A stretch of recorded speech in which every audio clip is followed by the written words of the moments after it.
A girl who had many boyfriends had promised marriage to several of them. But who will she actually marry, and who will she truly love? What events will unfold between her love and marriage? Let's find out. At the beginning of the movie, one day, Michael went for a walk near a lake, but he noticed that Stella was already lying by the shore. As soon as she saw him, Stella told him to leave. However, Michael liked her at first sight and wanted to talk to her, but Stella had no interest in speaking with him. So she put on her earphones and lay back down by the lake. Michael didn't have the courage to speak again and quietly left. Actually, Michael lived with his family on the other side of the lake. After seeing Stella that day, he began to fall in love with her. While practicing at home, he could only think about her. Michael was a guitar player, and his parents were often worried about his marriage. But Michael believed that he wouldn't marry until he became financially independent. His mother kept requesting him to get married, but it didn't affect him much. After breakfast, Michael went to his balcony and started looking for Stella again. She wasn't at the lake where he had seen her earlier, but he noticed her entering a shop. Smiling, he quickly went downstairs. On the way, his grandmother stopped him and asked where he was going. Michael made an excuse, saying he needed to buy something. Within minutes, he reached the shop and asked the shopkeeper about Stella, but the shopkeeper avoided the question. Michael left, while Stella secretly watched him from inside. The shopkeeper told her, "That boy has fallen for you." Stella smiled slightly and replied, "He looks good, but right now he's not at my level." The next day, Stella was sunbathing by the lake. She lay there enjoying the sun when she saw Michael swimming toward her. Annoyed, she told him to stop bothering her again and again. Michael said, "I didn't like seeing you alone like this." Without replying, Stella asked him to leave and not disturb her while she was sunbathing. Poor Michael turned back and walked away silently. He had come to talk to her again, but once again, he was disappointed. He returned home and didn't say anything to anyone. The next day, Stella saw Michael lying at her usual spot. Irritated, she asked him when he would stop following her. Michael said that he loved swimming and often came there for deep dives. Stella told him to go ahead and dive. He jumped into the water, and Stella lay back down in the sun again. Michael started asking her why she had come there. Stella said her family lived nearby, so she had come to spend her holidays. She kept asking him not to come close, as she noticed his gaze lingering on her body. Suddenly, Michael playfully splashed water at her. Stella splashed him back, and soon both of them were laughing and playing in the water. Just then, a bee landed on Stella's neck. Michael rushed to remove it, but his long fingernails scratched her slightly, causing a minor injury. His nails were long because he played the guitar. He then asked Stella to come to his house. When he played a soft melody on his guitar, Stella was captivated by the music. She spent the entire day listening to him play. As evening approached, Stella decided to leave, but Michael's family invited her for tea. She wanted to go home because her parents were waiting, but seeing the warmth of Michael's family, she stayed. Soon they started asking her many questions, which she didn't like at all. As the night grew deeper, Stella quietly prepared to leave. Michael walked her to the door.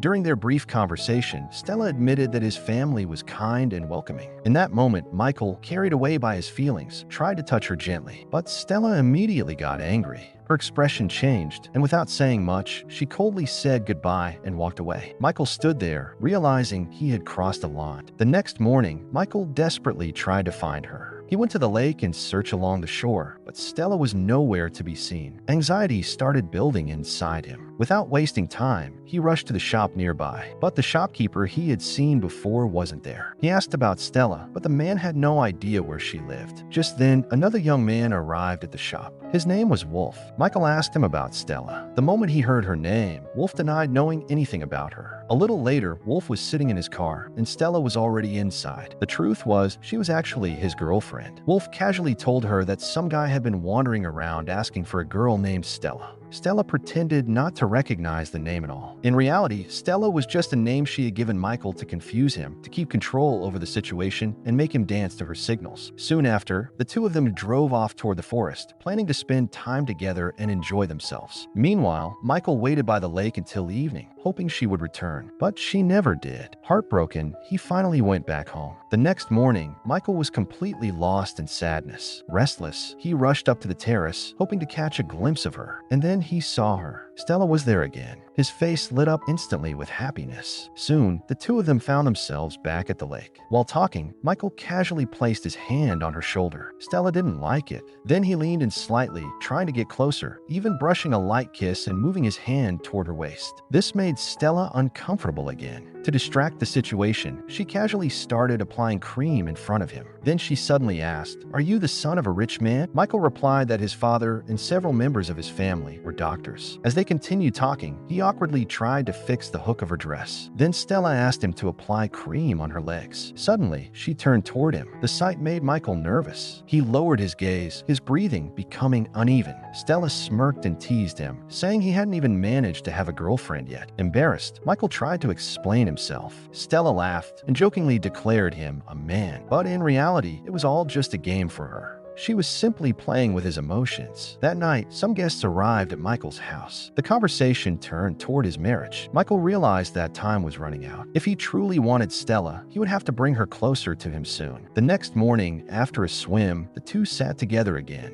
Michael told her that he might soon leave the village and asked for her number. Stella refused without hesitation. She still didn't take him seriously. But a little later, while she was changing, Michael secretly took her number from her phone. After that, he started taking pictures of her. Surprisingly, Stella liked it. She posed freely, letting him capture many photos. Later, when she came back after changing, she looked at him and asked softly, "Do you really love me?" Michael couldn't give a clear answer. He hesitated. Stella understood. He was nervous, unsure. Then she took him along to an abandoned place nearby. Inside, there was a sheet already spread out. Slowly, she began opening his buttons, and he gently slid her chain aside. They moved closer, feeling each other's presence, caught in a moment of silence and intensity. Time seemed to pause. On the way back, Stella started to leave alone. But Michael stopped her, wanting to be close to her again. This time, she refused. It was already late. She simply said goodbye and walked away. Michael stood there, watching her leave, lost in love, with a faint smile on his face, unaware of what was yet to come. After some time while Michael was at home, his grandmother told him that they would soon be leaving for the city, so he should get ready quickly. Later, as Michael was returning to the city with his grandmother, loud music and the thumping of a DJ echoed along the road. Annoyed by the noise, he stepped forward to ask them to turn it down, but what he saw stopped him in his tracks. Stella was there, riding with Wolf. Michael called out to her. In that instant, Wolf understood everything, that Michael had feelings for Stella. Fueled by anger and jealousy, he pushed Stella out of the car and, along with his friends, brutally beat Michael. When Michael regained consciousness, he found himself in a hospital bed. Seeing his condition, his grandfather swore revenge. He was a powerful man in the village, someone whose influence carried weight. He immediately contacted a police officer and informed him that his grandson had been attacked in his area. The officer was shaken and quickly began an investigation. Soon, he learned about what had happened that night and went straight to Stella. When the officer arrived, Stella's friends grew nervous. The officer spoke calmly but firmly, saying, "Let's not waste time. Let's get straight to the point." He explained that Michael's grandfather had filed a complaint, suspecting Stella and her friends. Everyone fell silent. Stella knew exactly what had happened that night. Her family tried to mislead the officer, distracting him with polite conversation. As he was leaving, Stella also spoke sweetly to him. The officer mentioned that Michael was badly injured and still lying in the hospital. Suddenly, he pulled her into an embrace. Stella had already trapped him in her charm. The officer had previously spent time enjoying himself with her. Stella was drawn to older men, and she knew how to use that to her advantage. Later, the same officer reached Wolf under the pretense of suspicion. He threatened him, saying, "5 years in prison are standing right in front of you. It just takes one push." Wolf tried to defend himself, claiming he hadn't hurt anyone. In reality, the officer was already connected with the same group of troublemakers who often tipped each other off. Meanwhile, Michael lay in a hospital, with his father taking care of him. At one point, Michael wanted to call Stella, but he was too afraid of his father to do so. Instead, he secretly looked at her pictures on his phone. That same night, Stella, Wolf, and their friends were in shock, wondering what would happen next. Michael's grandfather was a very wealthy and influential man. Just then, Stella's phone rang. It was Michael. He wanted to talk to her, but she cut the call. There were others around, and she didn't want more trouble because of him. Michael kept calling again and again, but each time she disconnected. Later, Wolf's father called a lawyer. He met with a man who agreed to handle the case, though the lawyer's wife warned him to stay away from unnecessary trouble. Wolf's father pleaded with the lawyer to save his son. Under pressure, the lawyer approached Michael's grandfather and tried to negotiate a settlement. He requested that since Wolf and his friends were apologizing, the case should be withdrawn. But things didn't go well. Michael's grandfather refused and even threatened him, making it clear that he wanted all of them behind bars. This hurt the lawyer's ego. Now he was determined to help Stella and her friends at any cost. When he returned home, he shared everything with his wife. She advised him to be careful, no matter what he planned to do.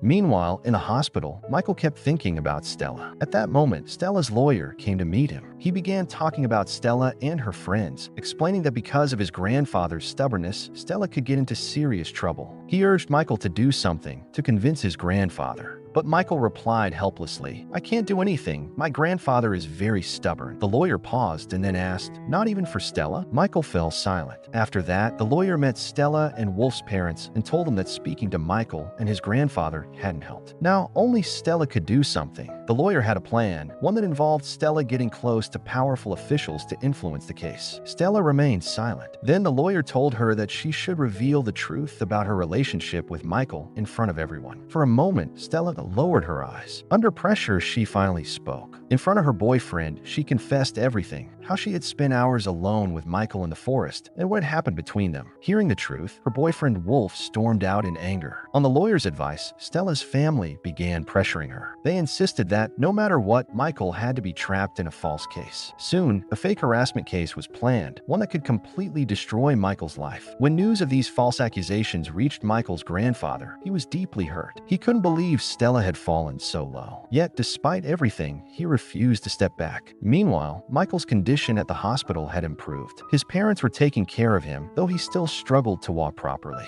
Now, shifting to Stella, she went to Wolf's garage, trying to calm his anger. But Wolf was still furious and told her to leave. After being discharged from the hospital, Michael went straight to Stella's house. There, he met her grandmother, who told him Stella wasn't home. She also bluntly said that all this trouble had started because of him. Just then, Wolf's father arrived, but he remained silent. At the same time, Stella was with Wolf at the garage, but he wasn't happy. Trying to fix things, Stella took him to the same abandoned place near the lake, a place where she had once been with Michael. But things only got worse. Consumed by anger, Wolf lost control and said harshly, "I could never marry a girl like you." Those words hit Stella hard. In that moment, she decided to walk away from him. A while later, she called Michael, crying. Memories of the moments she had spent with him began flashing in her mind. She realized how much she missed him. When Michael reached her, she finally confessed her love honestly and even proposed marriage. Stella felt ashamed of herself. She knew she had been planning to trap him in a false case. Yet Michael chose to ignore the past. He looked into her eyes with pure sincerity, and in that moment, Stella kissed him. Michael's friend was also there, so he quickly took both of them into the car and drove them home. After that, Stella went to stay at Michael's house. His parents were unhappy with her because of everything that had happened, but his grandmother gave her a place to stay.